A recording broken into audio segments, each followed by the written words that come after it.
পানীয় জলের সমস্যায় ভুগছে শিলিগুড়ি শহরবাসী। গজলডোবায় চলছে তিস্তা নদী বাঁধ মেরামতের কাজ।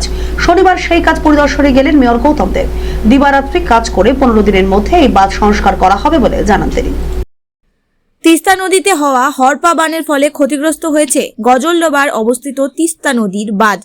নির্বাচনী আচরণবিধি লাগু থাকা সত্ত্বেও কাজের গুরুত্ব বিবেচনা করে কেবলমাত্র এই বাঁধ সংস্কারের কাজ করার অনুমতি দিয়েছে নির্বাচন কমিশন।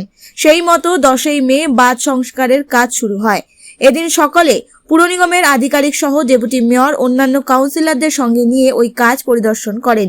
মেয়র জানান, এই কাজ শেষ হতে 1 মাস সময় লাগার কথা ছিল, কিন্তু কাজ চলাকালীন তিস্তা নদী থেকে জল উত্তোলন করা যাবে না।